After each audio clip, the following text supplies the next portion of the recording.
Salut, bienvenue dans ce nouveau tuto concernant la MPC One de Akai. Alors, dans un tuto précédent, on a appris à construire un morceau à partir d'une séquence sans passer par le mode song. Et dans ce tutoriel, on va évoquer les effets et puis leur utilisation, comment les utiliser, où les trouver, où les placer. Bref, à la fin de cette vidéo, normalement, vous devriez tout savoir sur les effets dans la MPC. Je vais commencer par charger un projet que j'ai fait pour le tuto. Voilà, c'est assez simple, il y a une batterie puis une guitare, c'est pas très artistique, c'est pas fait pour faire un tube non plus, c'est uniquement pour le tutoriel. Alors vous allez voir que tous les sons sont quand même très plats, c'est très flat, effectivement il n'y a aucun effet, donc on va agrémenter notre petite tour, notre petite séquence avec des effets en insert, en envoi auxiliaire, c'est-à-dire send, return, et on va voir ça dans le détail ensemble. Alors pour commencer, on va écouter cette petite tourne, cette petite séquence. Alors le beat il est fait avec un kit qui est livré d'usine dans la MPC. Voilà. La deuxième partie ça va être une guitare samplée.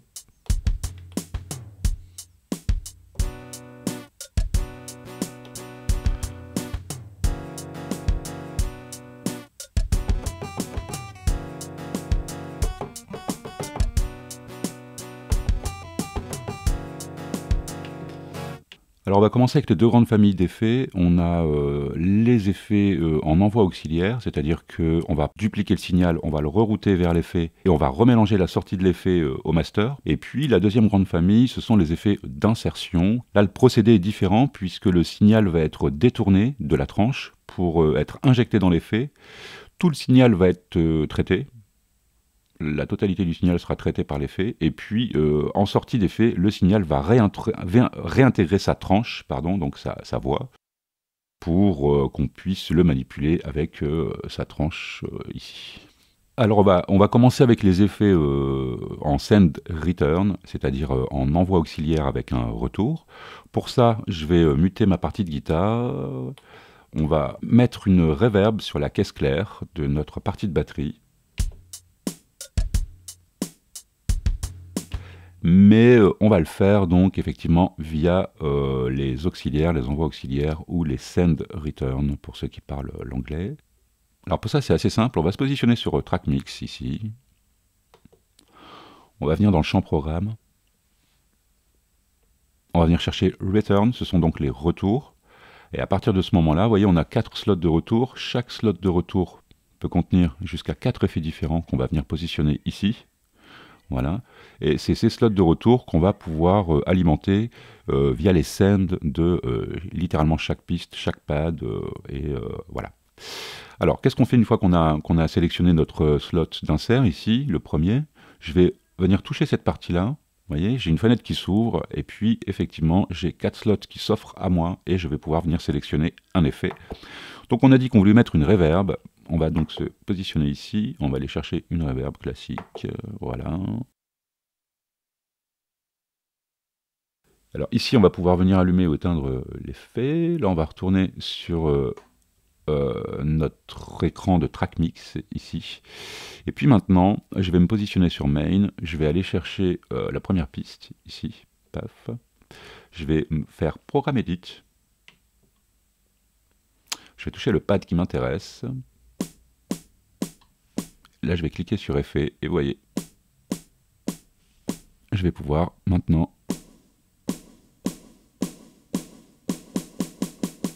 envoyer de la reverb uniquement sur la caisse claire. Je peux envoyer de la reverb par exemple sur ces instruments aussi, donc je vais le sélectionner en cliquant le pad, en touchant le pad. Et le second.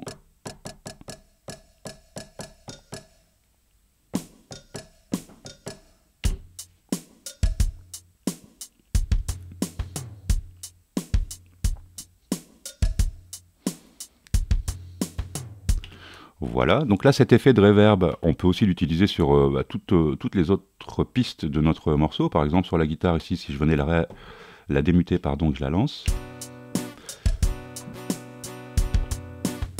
Je me positionne sur le track de la guitare ici, donc track numéro 2. Track Mix. Programme. Donc là, je viens chercher ma guitare. Elle est ici. Et je vais pouvoir venir gérer les scènes à partir de là.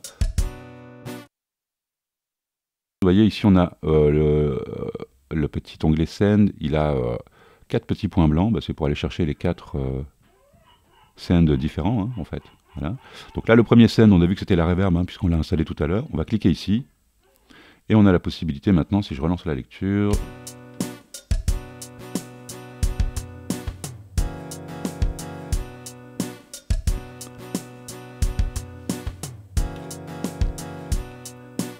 Voilà, donc on a utilisé une seule reverb pour venir alimenter tout un tas de choses si on le souhaite. C'est donc effectivement comme ça qu'on utilise une reverb en send return ou en envoi auxiliaire avec retour auxiliaire.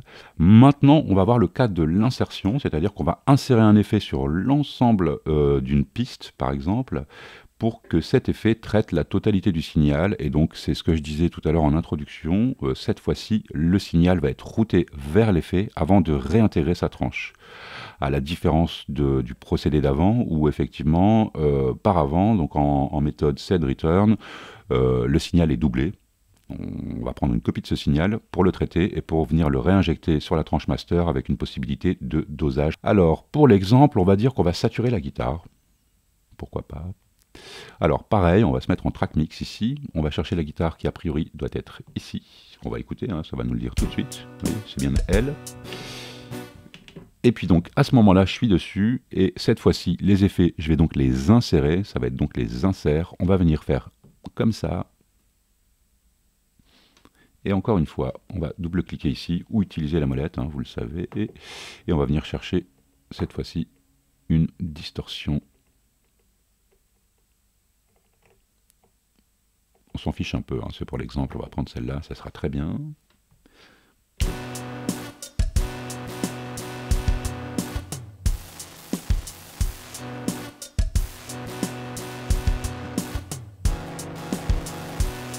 Voilà, on peut tout à fait changer d'avis et venir chercher une autre distorsion si on le souhaite. Il y en a quand même beaucoup. Voilà, un tube drive, pourquoi pas.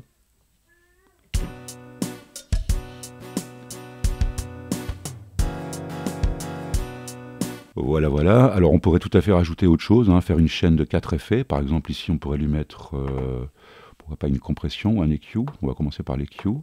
Donc, on a dit un EQ, on va prendre un paramétrique ici. Voilà. Et je peux venir tout à fait ici, vous voyez, tweaker mes différents paramètres. Soit avec le bouton ici de banque, de Q-Link, ou en venant toucher l'un des boutons, systématiquement, vous voyez, on a un cadre orange qui vient se positionner autour, ce qui nous permet d'utiliser effectivement les Q-Link pour ça. Voilà, voilà donc pour les effets d'insertion. Maintenant, on va voir effectivement qu'on peut ajouter des effets à beaucoup de niveaux de la MPC et des programmes. Par exemple, on peut tout à fait ajouter un effet en insert sur un pad d'un kit de batterie. On va voir ça ensemble. On va se repositionner sur le track 1 ici où j'ai mon kit de batterie qui est là. On va se remettre sur Program Edit. Je vais toucher le kick. Celui-là, par exemple. Vous voyez, le premier slot ici est en surbrillance. Je vais venir cliquer ici et je vais pouvoir effectivement affecter un effet uniquement à ce pad de ce kit. Par exemple, Lofi.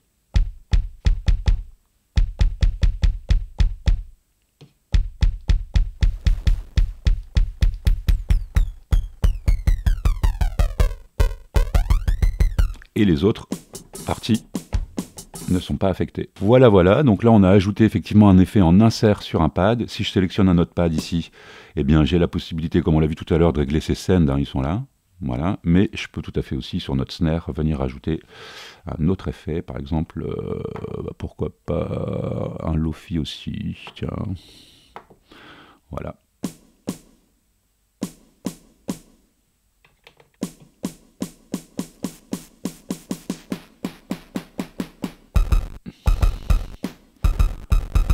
Alors on pourrait tout à fait envisager de traiter la totalité de la batterie avec par exemple une compression.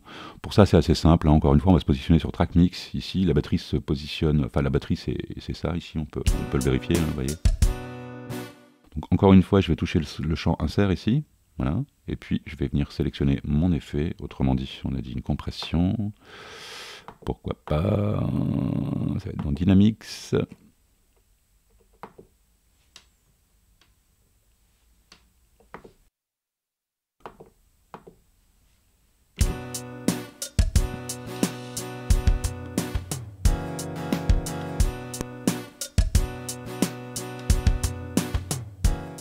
Voilà, maintenant on peut imaginer que notre morceau est terminé, ce qui n'est pas du tout le cas, c'est pas du tout un morceau, hein, on est d'accord là-dessus. Mais bon, on va imaginer que le morceau est terminé et on va imaginer qu'on a envie de traiter la totalité du mix. Autrement dit, vraiment rajouter des effets sur la tranche master, comme on dit. C'est assez simple aussi, hein.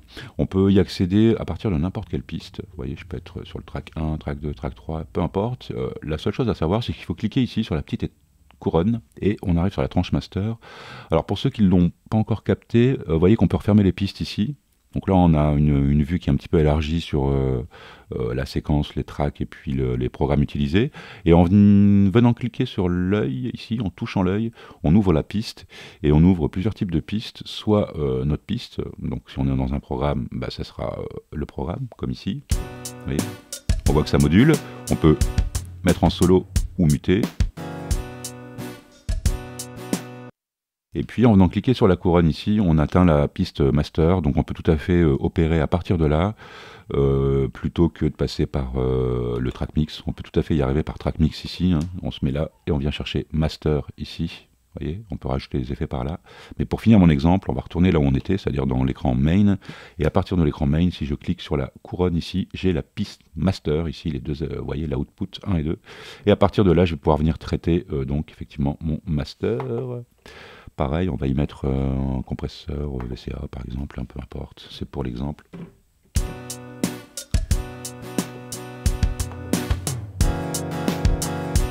Voilà, on peut tout à fait imaginer d'ajouter encore des effets à notre tranche master. Bon, alors là, je vous dis, je fais n'importe quoi, je suis pas du tout en train de designer un son, d'équilibrer, de mixer, de compresser, hein. C'est uniquement pour vous montrer effectivement comment on opère sur la MPC pour ajouter des effets en insert, en send, return, etc., etc. Donc vous attendez pas à ce qu'on fasse un mix super clean de cette programmation, de cette séquence. De toute façon, déjà, la séquence me plaît pas des masses. Donc ce ne sera pas du tout le but de l'opération. Vous voyez, donc on peut rajouter encore un deuxième effet à notre mix, si on le souhaite. Pourquoi pas un nuanceur.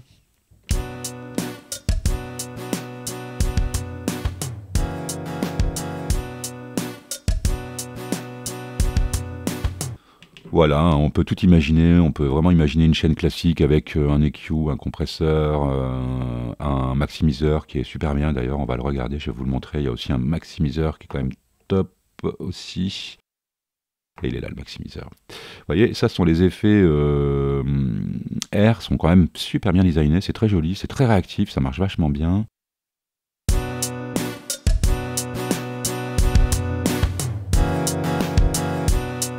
Et donc effectivement, on va pouvoir aussi ajouter des effets sur la tranche master via l'écran track mix ici. Vous voyez, l'écran track mix, en réalité, tout se passe là-haut, hein. Quand on clique ici, on vient chercher les éléments à mixer. Vous voyez, que ce soit les retours, les programmes, les tracks audio, les tracks MIDI, et puis les submix également, qui sont des prémix. Vous voyez, et donc effectivement, ici, quand j'atteins la valeur master, je peux venir tout à fait ici changer mes effets, les charger ou faire ce que je veux avec. Voilà, écoutez, je pense qu'on a fait plus ou moins le tour, hein, puisqu'on a vu les effets en insertion, comment insérer les effets sur une tranche, et puis on a vu les effets en auxiliaire, c'est-à-dire en send, return, envoyer une partie du signal ou une copie du signal vers un effet pour qu'il soit traité, et réinsérer cet effet dans la tranche master pour que ça soit mixé avec le signal de l'ensemble du morceau. On a vu également comment insérer des effets sur des pads vraiment spécifiques, sur un élément de batterie par exemple, et on a vu également comment ajouter des effets sur la tranche master, de façon à traiter l'ensemble de notre signal. Alors vous devez savoir qu'on peut également insérer des effets directement dans les entrées, c'est-à-dire pour sampler avec les effets. Ça va faire l'objet d'un tutoriel à part. Comment utiliser des effets donc sur les entrées audio. Enfin sachez-le, il est aussi envisageable de traiter directement le signal entrant dans la MPC et ça fera l'objet d'un tuto bien à part. Alors encore une fois, c'était pas un tuto sur comment utiliser un compresseur, comment utiliser un EQ, comment utiliser une reverb. Il y en a vraiment beaucoup sur Internet. Je vous laisse fouiller si si vous avez besoin de ça. C'était un tutoriel pour comprendre effectivement l'utilisation des effets dans notre MPC One de chez Akai. Voilà, bah écoutez, je vous remercie d'avoir regardé cette vidéo. Si vous avez des questions, n'hésitez pas à me les poser en champ commentaire. Je me ferai vraiment un plaisir d'y répondre. Et puis voilà, je vous souhaite une bonne année à tous. Je ne l'avais pas fait encore. Et je vous dis à très bientôt. Bye bye.